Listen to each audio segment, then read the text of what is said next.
विश्लेषण पीएफआई यानी popular front of India संगठन के विषय में होने वाला है। तो वीडियो के अंत तक बने रहना। यदि वीडियो आपको पसंद आता है तो वीडियो को लाइक और शेयर करना और चैनल को सब्सक्राइब कर लेना। तो आज का विश्लेषण शुरू करते हैं।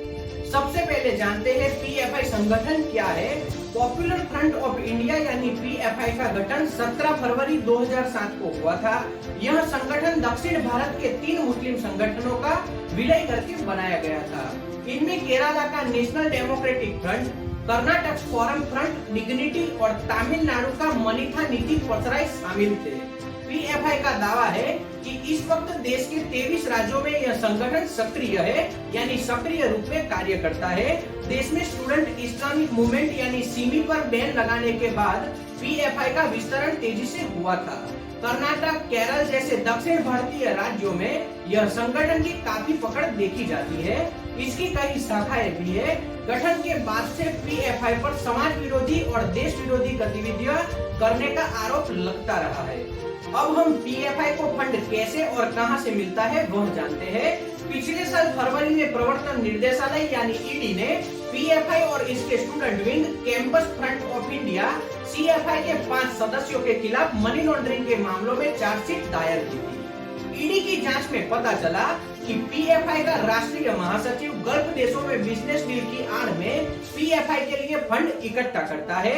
ये पैसे अलग अलग जरियों से पीएफआई और सीएफआई से जुड़े लोगों तक पहुंचा दिए जाते हैं। जांच एजेंसी के मुताबिक लगभग 1 करोड़ 36 लाख रुपए की राशि आपराधिक गतिविधियों के लिए भारत में भेजी गई, यानी कि भारत के लोगों को प्राप्त हुई। इसका एक हिस्सा भारत में पीएफआई और सीएफआई के अवैध गतिविधियों के संचालन के लिए खर्च किया गया। सीएए के खिलाफ किया गया प्रदर्शन, दिल्ली में 2020 में हुए दंगों में भी इस पैसे के इस्तेमाल की बात देखी जाती है। पीएफआई द्वारा 2013 के बाद पैसे ट्रांसफर और कैश डिपॉजिट करवाने की गतिविधियां में तेजी देखी जाती है। जांच एजेंसी का कहना है कि भारत में पीएफआई तक हवाले के जरिए पैसे आते हैं और इससे जुड़े लोगों तक यह पैसे पहुंचा दिए जाते हैं। इस तरह से भारत में दंगे भड़काने की कोशिश की जाती है। अब हम जानते हैं इस संगठन पर क्या आरोप है। पीएफआई एक कट्टरपंथी संगठन है। 2017 में एनआईए ने गृह मंत्रालय को पत्र लिखकर इस संगठन पर प्रतिबंध लगाने की मांग रखी थी।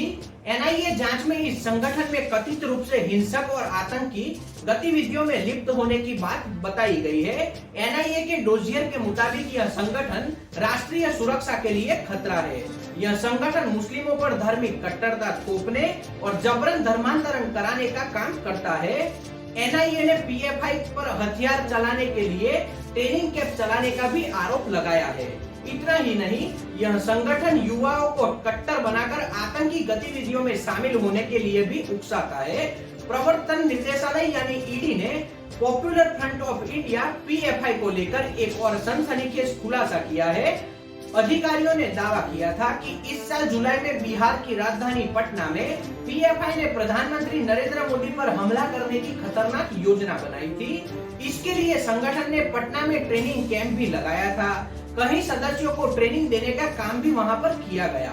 इतना ही नहीं, यह लोग वित्त पोषण के लिए कहीं विदेशी ताकतों से संपर्क में भी थे, यानी विदेश से पैसे मंगवाए जाते थे।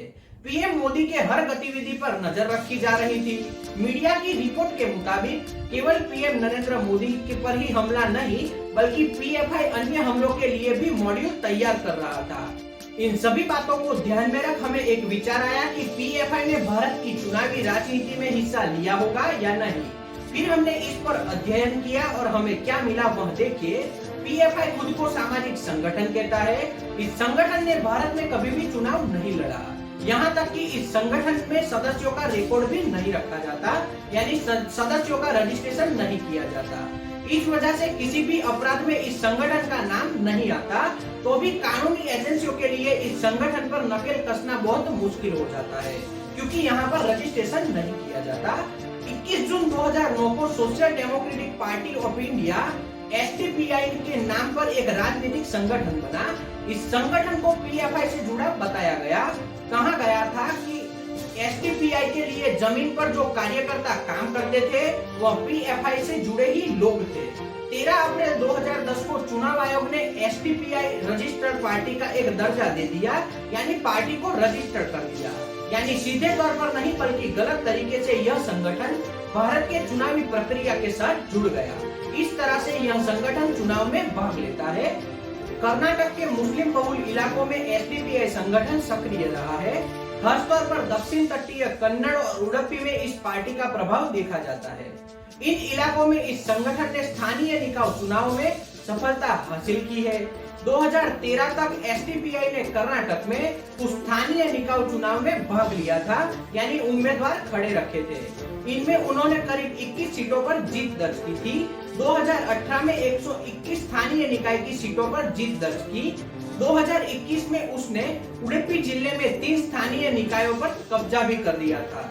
2013 के कर्नाटक विधानसभा चुनाव में पहली बार इस पार्टी ने अपने उम्मीदवार उतारे थे, यानी खड़े रखे थे। कुल 23 सीटों पर पार्टी ने अपने उम्मीदवार उतारे थे। उसमें से एक उम्मीदवार विधानसभा में एक सीट पर दूसरे नंबर पर रहा था, यानी विजय नहीं हुआ था। बाकी सभी सीटों पर सभी उम्मीदवारों की जमानत जब्त हो गई थी, यानी सक्रिय कोई भी नहीं रहा था। 2018 के विधानसभा चुनाव में एसडीपीआई ने केवल 3 सीटों पर अपने उम्मीदवार उतारे। इस बार भी उस एक सीट को छोड़कर बाकी दोनों उम्मीदवार की जमानत जब्त हो गई। इसके अलावा 2014 के लोकसभा चुनाव में एसडीपीआई ने कर्नाटक, केरल, पश्चिम बंगाल, तमिलनाडु और मध्य प्रदेश की कुल 28 लोकसभा सीटों पर अपने उम्मीदवार उतारे थे। सभी सीटों पर इसके उम्मीदवार की जमानत जब्त हो गई, यानी एक भी उम्मीदवार विजयी नहीं हुआ। 2019 के लोकसभा चुनाव में एसडीपीआई ने 14 लोकसभा सीटों पर अपने उम्मीदवार उतारे थे। सभी सीटों पर उसके उम्मीदवारों की जमानत जब्त हो गई, यानी दूसरी बार भी एक भी उम्मीदवार लोकसभा में विजयी होकर नहीं गया। तो इस तरह से यह संगठन भारतीय चुनाव के साथ जुड़ा रहा, लेकिन बार बार जमानत जब्त होती रही और यह संगठन राजनीति में सक्रिय कभी भी नहीं हो पाया। अब इस वक्त यह संगठन पीएफआई के आतंकी फंडिंग व अन्य अवैध गतिविधियों में शामिल पाए जाने की वजह से इस पर 5 साल के लिए प्रतिबंध लगा दिया गया है और आने वाले दिनों में इस संगठन के ऊपर कौन सी कानूनन कार्रवाई होगी यह देखने का विषय है, क्योंकि सभी लोगों को पता है भारत में सबसे ज्यादा राजनीति हिंदू और मुसलमानों को लड़वाने के लिए की जाती है और इस वक्त भारत में इस तरह का ही माहौल खड़ा किया जा रहा है। पॉलिटिकल पार्टियां मिलकर हिंदू मुस्लिम की राजनीति करती रहती है, लेकिन हमें क्या करना है वह हमें ही देखना होगा। तो आज के विश्लेषण में इतना ही। अगर यह विश्लेषण आपको पसंद आया हो तो वीडियो को लाइक और शेयर करना और चैनल को सब्सक्राइब कर लेना, ताकि हमें दूसरे वीडियो बनाने के लिए मोटिवेशन मिल सके। जय हिंद।